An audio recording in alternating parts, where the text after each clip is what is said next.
Matthieu chapitre 19, verset 3 jusqu'à 8e verset. Les pharisiens s'avancèrent vers lui et lui dirent pour lui tendre piège. Est-il permis de répudier sa femme pour n'importe quel motif?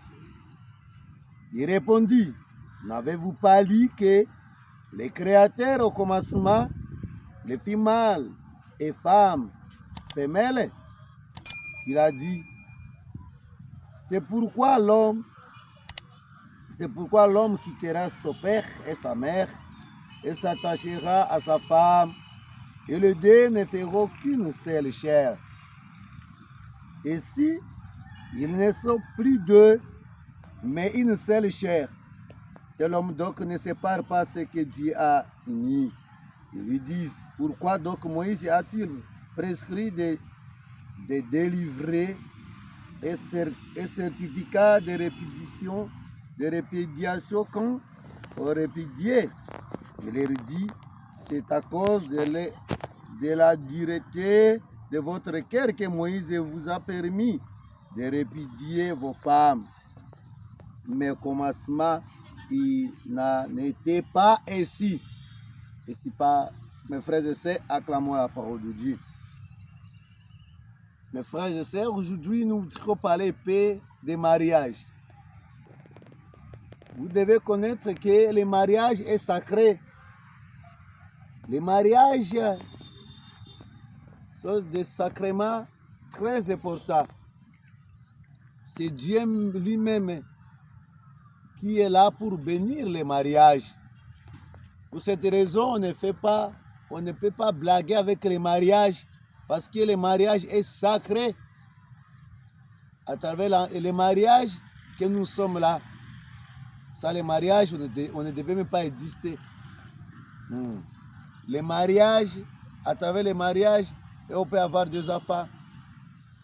Pour cette raison, mes frères et sœurs, prêtons l'oreille pour bien attendre et bien comprendre ces messages d'aujourd'hui. Les messages s'adressent à toi et à moi qui est en train de suivre la parole au jour. On a dit clairement, les pharisiens sont venus auprès de Jésus, ça va servir vers lui de le dire pourquoi pour les tendre piège. C'est-à-dire les pharisiens disent toujours, même aujourd'hui ces gens les disent, ils sont là seulement pour embrouiller. Ils sont là. Ils ont mis Jésus à piège pour voir qu'est-ce que Jésus peut dire. Mais Jésus qui est Dieu, il a des réponses à lui. Il répondit. Leur question était quoi? Est-il permis de répudier sa femme pour n'importe quel motif? Est-ce que c'est important de dire que quitte de cette maison, allez chez vous pour n'importe quel motif? C'est-à-dire, là on parle de divorce. Est-ce qu'on peut divorcer lorsque c'est déjà marié? C'est ça la question, mes frères et sœurs. Jésus est clair. Jésus te donne la réponse et il me donne aussi la réponse aujourd'hui. Il dit ceci. Il répondit, n'avez-vous pas lu que les créateurs, c'est-à-dire au début là, vous allez lire même à Genèse, au début là-bas, Dieu même a dit, il a dit quoi? N'avez-vous pas lu que au commencement les filles mâles et les femelles, on a créé Adam et Ève au début, c'est-à-dire on n'a pas créé beaucoup de Ève, pas beaucoup de Ève, on a pris Ève, l'unique Ève, on n'a pas pris avoir, c'est-à-dire Dieu n'a pas dit avoir beaucoup de femmes, ça Dieu n'a pas dit. C'est-à-dire, un homme a besoin d'une femme. Tu ne peux pas avoir 2, 3, 4, 5, 6, ça ne dit pas. Ça c'est contraire de la parole de Dieu. Dieu n'a pas parlé de la polygamie, monogamie quand même. C'est ce que vous devez retenir dans la réponse de Jésus-Christ. Alors, il dit ceci. Il a dit, c'est pourquoi l'homme quittera son père et sa mère et s'attachera à sa femme, et les deux ne feront qu'une seule chair. C'est-à-dire, si tu es un homme, si tu es garçon, Tu dois laisser ton papa et ta maman. Maintenant, tu dois t'attacher à une femme, à ta femme. C'est-à-dire, vous ne serez pas deux, vous serez un. À travers le mariage, nous devenons un. Une chair. Nous devenons un à travers les mariages. Parce qu'à travers les mariages, parce que c'est Dieu lui-même qui bénit le mariage. Le mariage est sacré. Le mariage est sacré, mes frères et sœurs. Alors chez nous, on parle de mariage. Nous avons 3 dimensions de mariage. Nous avons mariage coutumier. Nous avons mariage. C'est-à-dire coutumier, vous partez doté par exemple. Ça, c'est mariage aussi.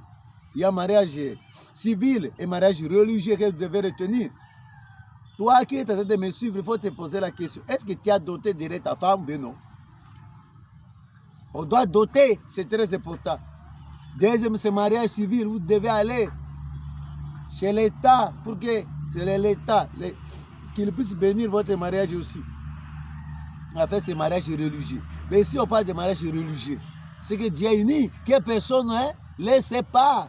Mes frères et sœurs, toi qui es en train de séparer le mariage des gens, ça peut être belle-mère, ça peut être la sœur de mari de telle personne qui est en train de se...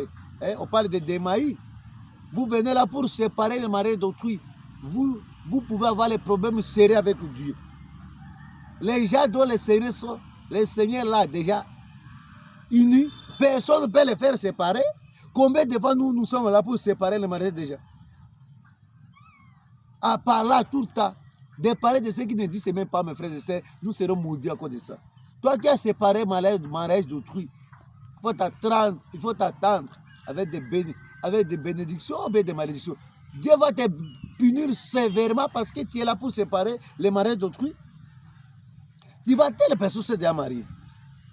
Mes filles, vous êtes là dans la nature. Tu vois aussi cet homme s'est déjà marié. Maintenant, comment tu le cherches encore? Mais toi, tu vas aussi te marier, alors tu cherches d'autres femmes. Est-ce que tu es sérieux? Mes frères et sœurs, nous devons quitter de cette situation néfaste, cette ignorance-là. Nous devons quitter de ça. C'est que Dieu est uni, personne ne doit les séparer. Tu viens pour séparer le mariage. Qui es-tu? C'est-à-dire que tu as dépassé Dieu. C'est-à-dire que Dieu est uni, personne ne doit les séparer. Alors, ils nous disent alors pourquoi donc Moïse, quand il prescrit de délivrer un certificat de répudiation, car on répudié, il leur dit, c'est à cause de la dureté de votre cœur que Moïse vous a permis de répudier. Mais au début, ce n'était pas ça. Il faut bénir la Bible. Dieu n'a pas dit ça. Ça, Moïse faisait parce que vous ne voulez pas comprendre. C'est aujourd'hui les gens disent, oh, on doit séparer les mariages. Même chez l'État, agent de l'État, vous pouvez partir. On sépare. Ça n'existe pas. Endurcissement de nos cœurs. Pour cela que Moïse avait accepté pour les pharisiens. Parce que les pharisiens ne comprenaient rien. C'est aujourd'hui que les gens ne comprennent rien. Vous voulez séparer seulement les mariages. Pourquoi tu t'es marié? Avant de te marier, il y a les processus à suivre. On parle de fiançailles. C'est ça l'état dont vous devez prier. Il ne faut pas être pressé pour se marier.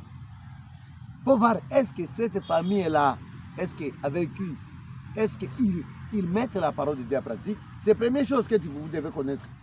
Deuxième chose, comment le caractère de cette fille, comment le caractère de cet homme avec qui je voulais me marier? Parce qu'on ne se marie pas pour des blagues, on se marie une fois pour toutes. Tu t'es déjà marié, maintenant tu cherches encore quoi? Soyez sérieux. Nous devons être sérieux aussi dans tout ce que nous faisons. Être fidèle à ta femme. Homme, sois fidèle à ta femme, sois fidèle à ton mari. C'est très important. Nous devons avoir le cœur de fidélité. Nous devons demander cette grâce pour tous les mariés. Alors nous allons prier pour les gens là qui ne se sont pas encore mariés, pour qu'ils trouvent des belles femmes spirituellement. Ce sont des femmes qui prient, des femmes priantes, des hommes qui prient pour que leur foyer soit un foyer béni par le Seigneur notre Dieu. Et on ne fait pas de blagues avec le mariage. Avant de se marier, il faut bien voir, il faut prier, il faut gêner. Il faut avoir le temps d'écouter Dieu. Si Dieu te dit non, ne te marie pas. Attendez, le temps de Dieu viendra. Il ne faut pas être pressé pour se marier. Aujourd'hui, tu dois te marier, pressé, et par rapport à ça, pleurer. Et bon, cette femme est mauvaise, je dois la laisser, je dois épouser d'autres femmes. Mes frères et sœurs, tu seras maudit. Parce que là, tu dois commencer directement épudicité, concubinage. Alors c'est grave. Quelle malédiction, quel malheur dans ta vie. Mais quand tes enfants doivent subir cette malédiction. Les seuls chers, le mariage est la base de la famille humaine. Et de ce fait, la cellule de base de chaque communauté. Dieu veut que le mariage soit une union permanente entre les maris et la femme dans un mutuel amour. C'est-à-dire nous devons cultiver la vie d'amour dans notre foyer. Nous devons cultiver l'esprit d'amour dans notre foyer. C'est vraiment important. C'est dans la permanence de cette union que les enfants auront leur héritage normal d'amour, de sécurité, de bons exemples, de souhaits, de vie familiale et qu'ils apprendront à vivre des relations personnelles. C'est ce que vous devez retenir, mes frères et sœurs. C'est-à-dire au commencement, Jésus renvoie ses interlocuteurs au projet initial du Dieu créateur. Source de vie en Afrique, le mariage est encouragé comme tremplin de la vie. Et tout est mis en œuvre pour préserver la vie familiale. C'est ce que nous devons retenir pour aujourd'hui, mes frères et sœurs. Que l'Éternel nous bénisse. Partout là où nous sommes, vous qui étiez séparés, que le Seigneur vous aide aujourd'hui, vous puissiez entrer profondément dans vos cœurs pour aller prier encore, afin que vous puissiez revenir là où vous étiez ensemble. Ça, c'est là, nous allons faire souffrir nos enfants, notre génération sera maudite, doit subir la conséquence. Les divorces n'existent pas, mes frères et sœurs. C'est ça ce que vous devez retenir avant de te marier. Il faut être sérieux, trouver l'état de prier, consulter Dieu. Il faut avoir un encadreur spirituel qui doit t'aider. Un directeur spirituel, c'est très important. Qui doit vous aider, qui doit prier pour vous, qui doit vous orienter. Il ne faut pas être pressé pour se marier. C'est ça. Alors, si tu t'es déjà marié, il est temps de prier seulement, de gêner, de faire tout. Et le Seigneur doit faire changer ta femme ou bien doit faire changer ton mari. C'est ça ce que vous devez retenir. Abonnez-vous, c'est votre simple serviteur. Shalom, que l'Éternel vous bénisse et vous donne l'amour.